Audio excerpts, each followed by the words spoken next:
72년 2월호 설교편 하나님의 의로운 판단 로마서 2장 1절에서 8절. 하나님께서 사람이 죄를 범했다고 해서 무조건 판단을 내리시는 것이 아니요 용서하는 법을 세우시고 얼마든지 회개할 기회를 주셨다. 그런데 법을 세우시고 끝까지 기다리는데도 불구하고 순종치 않을 때에는 의로운 판단을 하나님께서 내리시는 것이다. 1. 하나님의 판단은 진리대로 옴. 1절에서 2절. 그러므로 남을 판단하는 사람아, 누구를 막론하고 내가 핑계하지 못할 것은 남을 판단하는 것으로 내가 너를 정죄함이니 판단하는 내가 같은 일을 행함이니라. 하나님께서는 남을 판단하는 자를 진리대로 판단하신다. 남을 판단하면서 자기가 그 일을 행하는 자를 용서할 수 없는 것은 하나님의 사랑의 대적이 되기 때문이다. 이와 같은 사람의 마음은 악에 속해 있는 마음이다. 악이라는 것은 자기가 옳다는 것을 내세우기 위하여 남을 판단하는 일이다. 자기 허물은 숨기고 남의 허물을 드러내려는 사람은 그 자체가 형제를 해코자 하는 마음을 가진 것이니 그 마음은 사단에 속한 마음이다. 남을 살려보려는 마음은 간절한데 실수가 있는 사람은 진리대로 판단하시는 하나님께서 그 사상을 보시고 불쌍히 보시는 것이다. 그러나 자기는 회개하지도 않고 남을 공연히 판단하며 정죄하고자 하는 것은 바리새인의 행동이므로 주님께서 바리새인을 독사의 자식이라고 책망을 하신 것과 같이 하나님의 판단을 받게 될 것이다. 왜냐하면 진리의 대적이기 때문이다. 2. 하나님의 판단은 진노로 옴. 3절에서 5절. 이런 일을 행하는 자를 판단하고도 같은 일을 행하는 사람아, 내가 하나님의 심판을 피할 줄로 생각하느냐? 혹 내가 하나님의 인자하심이 너를 인도하여 회개하게 하심을 알지 못하여 그의 인자하심과 용납하심과 길이 참으심이 풍성함을 멸시하느냐? 다만 내 고집과 회개하지 아니한 마음을 따라 진노의 날 곧 하나님의 의로우신 심판이 나타나는 그날에 임할 진노를 내게 쌓는도다. 하나님께서는 사람에게 판단을 나리시되 죄를 범하는 그 즉시에 나리시는 것이 아니요 모든 죄를 합해서 진노의 날에 나리시는 것이다. 만일 사람이 죄를 지었다고 해서 그날 그 시에 판단을 나리신다면 이것은 의로운 판단이라고 할 수 없다. 왜냐하면 사람이 아무리 부족이 있다 하여도 인자하심으로 회개할 기회를 주시고 길이 참으심이 풍성하시어 각 사람에게 너그러이 대해 주시는 일이 있어야 하기 때문이다. 오늘날 미련한 인간들은 하나님께서 너그러이 참으시고 기다리는데도 불구하고 짐짓 하나님을 만홀히 알고 그 인자하심을 오히려 멸시하고 있다. 다시 말하면 하나님이 없다고 말하며 하나님은 죽었다고 말하며 하나님은 무능하다고 말하는 세상이 되었다는 것이다. 그러나 우리는 하나님께서 인자하심으로 인도하실 때 겸손히 순종하여야 하며 길이 참으실 때 풍성한 은혜를 받아 진노의 날에 남은 자가 될 인격을 하나님께 받아야 할 것이다. 하나님의 인자하심을 멸시하는 자는 날마다 진노를 받을 일을 쌓고 있는 생활이요 하나님께서 길이 참으실 때 같이 참고 나가는 자는 상급을 쌓아놓는 생활이다. 3. 하나님의 판단은 구하는 대로 옴. 6절에서 8절.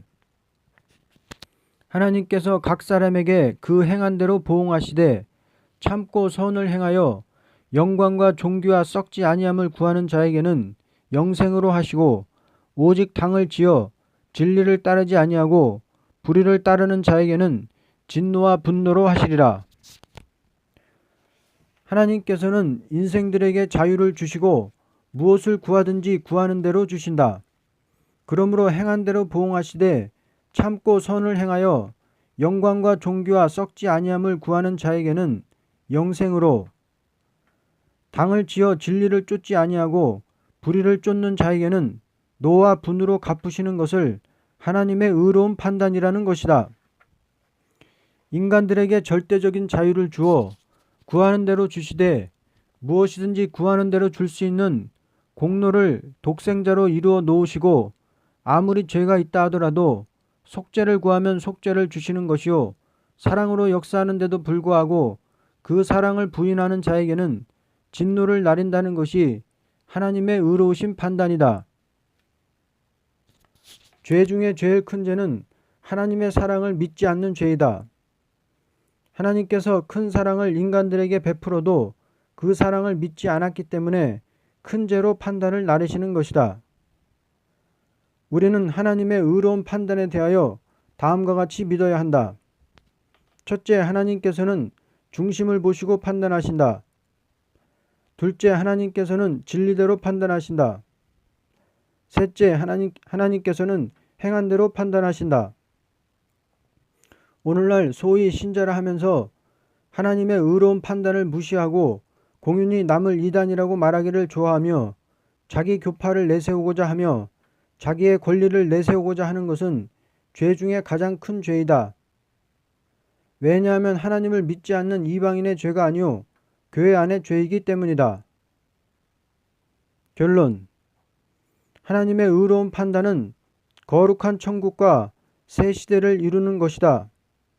하나님의 의로운 판단이 없이는 거룩한 나라를 이룰 수가 없으므로 모든 말씀을 세울 때 인생이 할 수 없는 일을 다 해 주신다는 언약을 세우고 그 말씀에 의하여 의로운 판단을 나리시게 된다. 깨닫는 자의 열매. 마태복음 13장 18절에서 23절. 피조물된 인간이 스스로 열매를 맺을 수 있는 인격을 가진 것이 아니오 하나님의 말씀을 듣고 깨닫는 데서 열매를 맺을 수 있는 인격을 이루게 되는 것이다.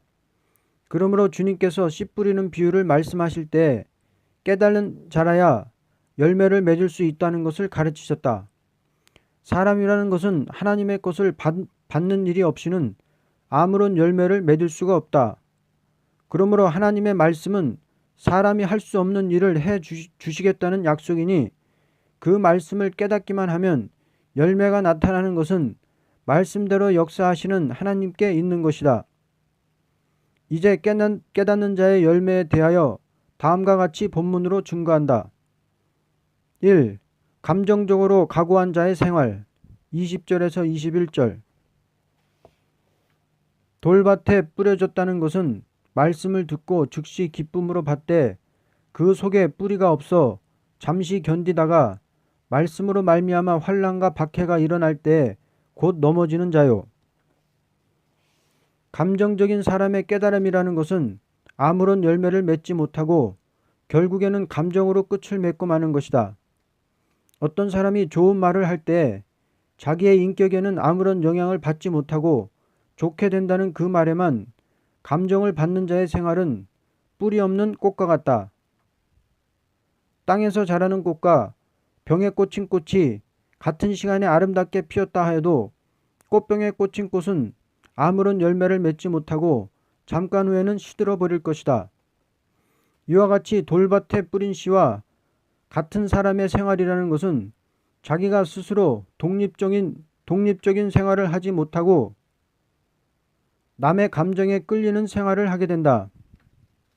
그런데 돌밭에 뿌린 씨는 비가 올 때에는 그 수분을 흡수하여 싹이 나서 자랄 수 있지만 위에서 오는 수분이 없는 가뭄이 올 때는 그 땅 자체에 수분이 없으므로 말라지고 마는 것이다. 이와 같이 그때그때 부딪히는 환경에 따르고 어떤 사람의 힘에 끌리는 인격이라는 것은 완전한 열매를 맺지 못하고 감정에 끌리는 피동적인 인격에서 일생을 보내고 마는 것이다. 2. 유혹에 끌리는 자의 생활 22절.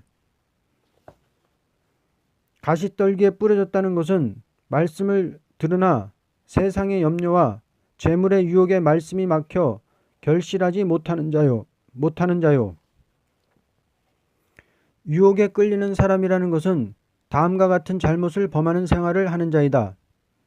첫째, 보는 일에 있어서 바로 깨닫지 못하고 끌리는 대로 생활하는 자이며, 둘째, 먹는 일에 있어서 바로 깨달지 못하고 끌리는 대로 생활하는 자이며, 셋째, 육적 정욕에 끌려서 바로 깨달지 못하고 마음대로 생활하는 자이다.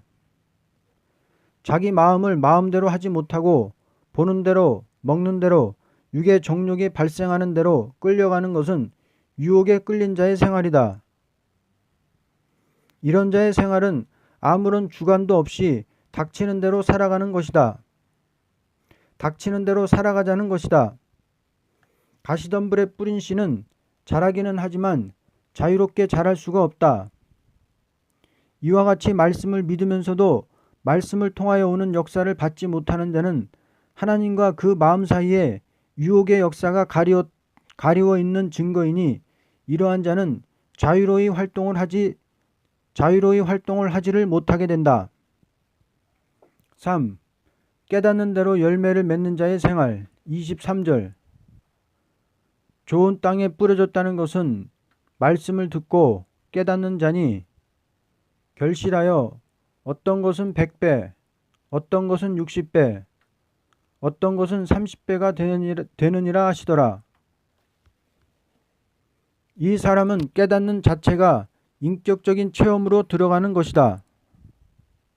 이런 사람은 말씀을 들을 때 그 말씀에 확실한 소망을 가지게 되므로 목적을 달성하기 위하여 싸우는 생활에서 승리의 열매를 이루게 되는 것이다. 깨달음이라는 것은 세 가지로 구분을 지을 수 있다.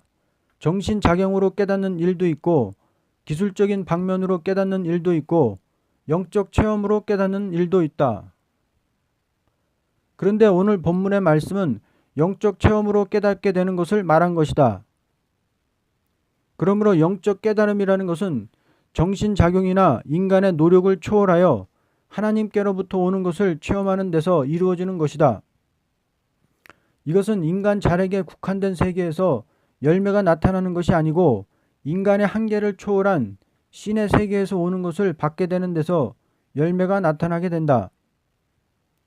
그러므로 조물주 하나님의 신의 역사를 말씀대로 체험하는 인격을 가지는 동시에 말씀대로 이루어지는 생활에 들어갈 때 초인간적인 열매를 맺음으로 모든 난제를 해결할 수 있는 생활에서 하나님을 영화롭게 할 수 있는 열매를 맺게 되는 것이다. 인간의 가치는 이 열매로만 최고로 발휘할 수 있다. 그러므로 정신작용이나 인간 노력에 국한된 생활에서는 만족을 얻을 수 있는 열매가 없고, 오직 조물주 하나님의 말씀대로 이루어지는 역사를 받음으로 만족한 생활에서 영원한 축복을 받게 되는 것이다. 결론. 완전한 열매라는 것은 하나님 말씀을 듣고 바로 깨닫는 사람에게 있다. 그러므로 완전한 그리스도의 왕국은 완전한 열매를 맺은 사람으로 이 땅에 이루어지는 것이다. 궁창 밑의 역사와 궁창 위의 역사. 에스겔 1장 22절에서 28절. 하나님께서 바벨론 포로의 한 사람인 에스겔에게 하나님의 역사가 어떠하다는 것을 보여줄 때 궁창 밑의 역사와 궁창 위의 역사를 보여주셨다. 사람은 누구나 다 궁창 밑의 역사가 무엇이며 궁창 위의 역사가 무엇인 것을 분명히 알아야 할 것이다. 창세기 1장 6절에서 8절을 보면 물 가운데 궁창이 있어 물과 물로 나뉘게 하시리라 하시고, 하나님이 궁창을 만드사 궁창 아래의 물과 궁창 위의 물을 나뉘게 하심에 그대로 된지라. 하나님이 궁창을 하늘이라고 정하셨다고 하였다. 그러므로 궁창 위의 역사와 궁창 밑의 역사가 어떠하다는 것을 본문을 통하여 다음과 같이 말한다. 1. 궁창 밑의 역사 22절에서 26절. 그 생물의 머리 위에는 수정과 같은 궁창의 형상이 있어 보기에 두려운데 그들의 머리 위에 펼쳐져 있고, 그 궁창 밑에 생물들의 날개가 서로 향하여 펴 있는데 이 생물은 두 날개로 몸을 가렸고 저 생물도 두 날개로 몸을 가렸더라. 생물들이 갈 때 내가 그 날개 소리를 들으니 많은 물소리와도 같으며 전능자의 음성과도 같으며 떠드는 소리 곧 군대의 소리와도 같더니 그 생물이 설 때 그 날개를 내렸더라. 그 머리 위에 있는 궁창 위에서부터 음성이 나더라. 그 생물이 설 때 그 날개를 내렸더라. 그 머리 위에 있는 궁창 위에 보좌의 형상이 있는데 그 모양이 남보석 같고 그 보좌의 형상 위에 한 형상이 있어 사람의 모양 같더라. 인간의 세계와 하나님의 나라는 궁창으로 한계가 정해졌다. 궁창 아래는 우리가 살고 있는 세계요. 궁창 위에는 하나님께서 계신 세계다. 그러므로 하나님께서 궁창 아래의 모든 활동은 생물을 통하여 하게 하셨다. 본장 20절에서 21절을 보면 어디든지 신이 가려하면 생물도 가려하는 곳으로 가고 바퀴도 그 곁에서 들리니 이는 생물의 신이 그 바퀴 가운데 있음이라. 저들이 행하면 이들도 행하고 저들이 그치면 이들도 그치고 저들이 땅에서 들릴 때에는 이들도 그 곁에서 들리니 이는 생물의 신이 바퀴 가운데 있음이더라 하였다. 이것을 본다면 하나님의 역사에는 반드시 생물체가 따른다는 것을 알 수 있다. 그리고 바퀴 같은 것이 돌아가는 모양이 나타난 것은 우주 안에 대자연을 움직이는 힘을 보여준 것이다. 그러므로 우주 안에 생기가 있는 것은 생물체의 힘에 의하여 있다는 것을 알 수 있다. 우주 안에 생기라는 것은 자연이 있는 것이 아니고 생물체의 힘이 바퀴같이 돌아가는 그 역사에서 사람이나 동물이나 모든 생물이 존재할 수 있고 자연계가 움직이고 있는 것이다. 요한계시록 4장의 네 생물과 같다. 생물체의 역사가 궁창 밑에서 날개와 같은 힘을 가지고 활동하는 것이 보여진 것은 우리가 살고 있는 이 세계의 대자연을 움직이며 삼라만상에 되어지는 일을 움직여주는 것을 가르쳤다. 그러므로 주님께서 말씀하시기를 들의 백합화도 하나님께서 입히시고 공중에 나는 새도 하나님께서 기르신다고 한 것은 하나님께서 직접 백합화를 입히고 새를 기른다는 것이 아니고 생물체의 활동을 있게 해서 식물계나 동물계까지 그 움직이는 힘으로 되어지는 것이다.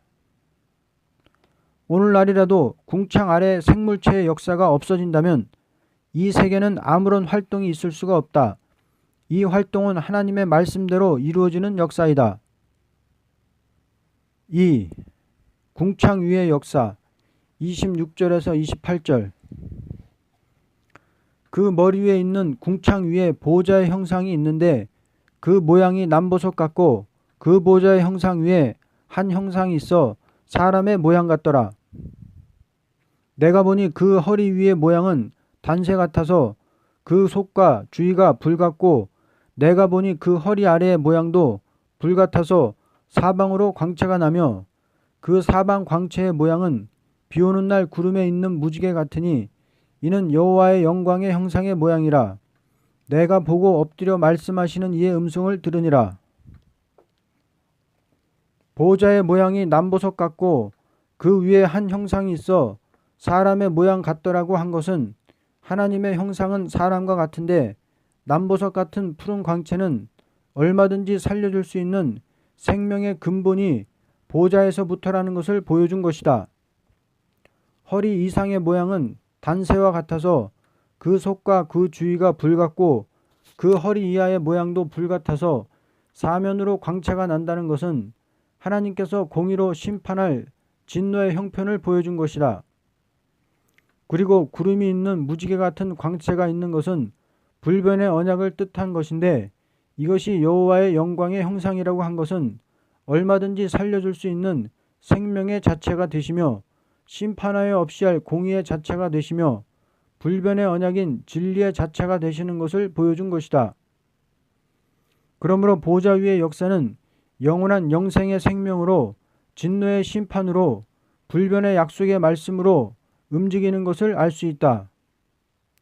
하나님께서는 인간에게 말씀을 주시고 역사하시되 순종하면 생명의 역사를 부어주시는 신이시오 순종치 않으면 진노의 역사를 부어주시는 신이시다. 그러므로 누구든지 말씀을 순종하는 자라면 변치 않는 언약의 말씀대로 행하시는 하나님께서 푸른빛 같은 생명의 역사를 풍성하게 주시는 것이다. 결론. 사람이 궁창 아래의 활동만 알고 궁창 위의 활동을 모르고 있다면 동물에 가까운 생활을 하는 자라고 본다. 유물론자들이 내 생물의 활동에 의하여 되어지는 자연계를 스스로 있는 물체의 힘이라고 본다는 것은 너무나 어리석은 생각이다. 이것은 산에서 사는 돼지가 도토리를 주워 먹으면서 이 열매가 위에서 떨어진 것을 모르고 땅에서 난 줄 알고 땅을 파는 것과 같다. 이와 같이 유물론자들은 궁창 위의 활동이 있어서 궁창 아래의 모든 것이 이루어진다는 것을 모르고 있다. 우리는 궁창 위의 활동과 궁창 아래의 활동을 바로 알고 하나님의 말씀을 순종해야 될 것이다. 기도의 정의. 골로새서 1장 9절에서 12절. 오늘날 많은 종교인들이 기도를 하고 있는데도 불구하고 종교가 날마다 부패되어 가는 원인은 기도의 정의를 모르고 하기 때문이다. 과학 만능이라고 하지만 암흑의 세상을 이룬 것은 종교인이 탈선된 과거가 있으므로 기도의 산 체험을 받지 못한 이유라고 본다. 그러므로 우리 성도들은 기도의 정의가 무엇인 것을 분명히 알아야 할 것이다. 인생의 참된 미의 열매라는 것은 기도의 정의를 바로 찾는 데 있다는 것을 본문을 통하여 증거하겠다. 1. 하나님의 뜻을 알므로. 9절. 이로써 우리도 듣던 날부터 너희를 위하여 기도하기를 그치지 아니하고 구하노니 너희로 하여금 모든 신령한 지혜와 총명에 하나님의 뜻을 아는 것으로 채우게 하시고. 우리 인간들은 기도를 통하여서만 신령한 지혜와 총명의 하나님의 뜻이 무엇인 것을 알게 되는 것이다. 오늘날 인간들이 정신작용의 활동을 인간의 본능으로 알고 그 밖의 것은 알아보려고도 하지 않는다는 것은 극도로 타락한 인간의 생활이라고 본다. 기도라는 것은 내 영이 하나님 안으로 들어가서 하나님의 뜻이 무엇인지를 알 수 있는 단계로 들어가는 것을 목적하여야 정의가 되는 것이다. 오늘날 기도하는 사람들이 하나님의 뜻이 무엇인지를 알아보려는 것도 없이 무조건 자기 주관이나 소욕을 따라서 구한다는 것은 오히려 불행을 가져올 위험이 있다. 왜냐하면 기도가 탈선될 때 마귀의 미혹을 받는 단계로 들어가기 때문이다. 그러므로 기도하는 사람은 언제나 하나님의 뜻이 무엇인지 알아보려고 하는 것을 목적하고 기도하여야 완전한 열매를 맺을 수 있는 것이다. 2. 범사에 기쁘게 행함으로. 10절. 주께 합당하게 행하여 범사에 기쁘시게 하고 모든 선한 일에 열매를 맺게 하시며 하나님을 아는 것에 자라게 하시고. 세상의 도덕적 수용이나 철학적 지식을 가진 사람으로서는 기쁘게 행하는 일을 할 수 없어도 기도하는 사람은 조금도 외식이 없이 중심에서 기쁘게 행해질 적에 선한 열매를 많이 맺게 되어 큰 발전을 보게 되는 것이다.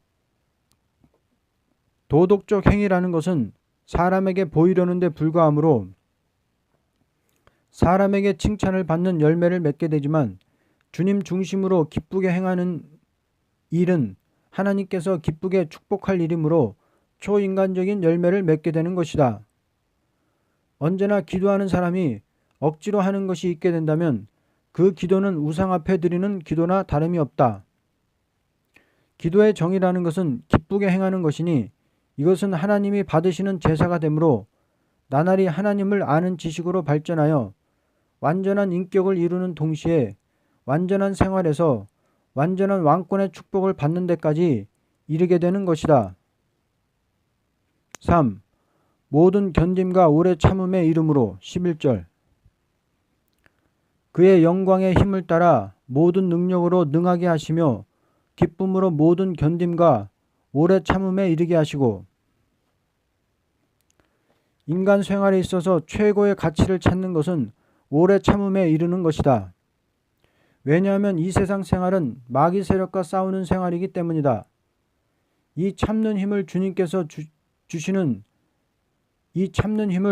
주께서 주시는 능력을 인하여 이루어 나가므로 아무리 원수의 세력이 강하다 하여도 왕권의 영광을 누리기까지 승리의 생활을 하게 되는 것이다.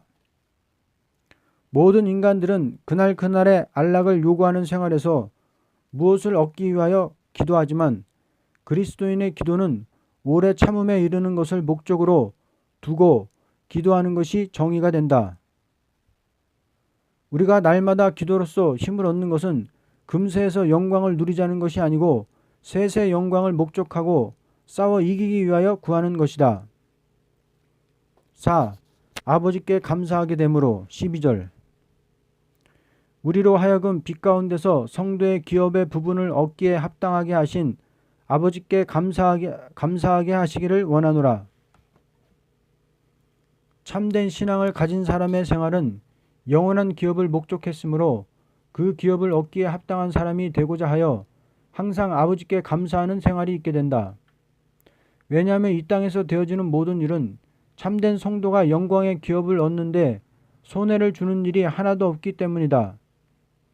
인간이 볼 때는 실패같이 보이나 성도로서는 오히려 감사하게 된다. 그러므로 바울은 우리가 그리스도와 함께 하나님의 후서가 되었으니 그와 함께 영광을 받기 위하여 고난도 함께 받아야 된다고 말한 것이다. 기도의 정로는 기업을 얻기 위하여 이 땅에서 모든 일을 감사하게 여기는 것이니 조금도 원망할 일이나 낙심할 일은 있을 수 없다. 이 땅에서 평안이나 영광이나 어떤 권리를 얻고자 하는 것은 기도의 정의가 아니오 어떠한 환난과 핍박이 와도 그것을 감사히 생각하고 나가는 생활을 해야 기도의 정의를 가진 사람이라고 본다. 결론. 하나님께서는 우리에게 완전한 인격을 먼저 주는 것이 아니고 기도할 수 있는 특권을 주어서 진리를 따라 구하는 자라면 완전한 왕권의 기업을 얻도록 역사해 주는 것을 원칙으로 세운 것이다. 그러므로 우리는 기도의 정의를 바로 알고 나가야만 된다. 아멘.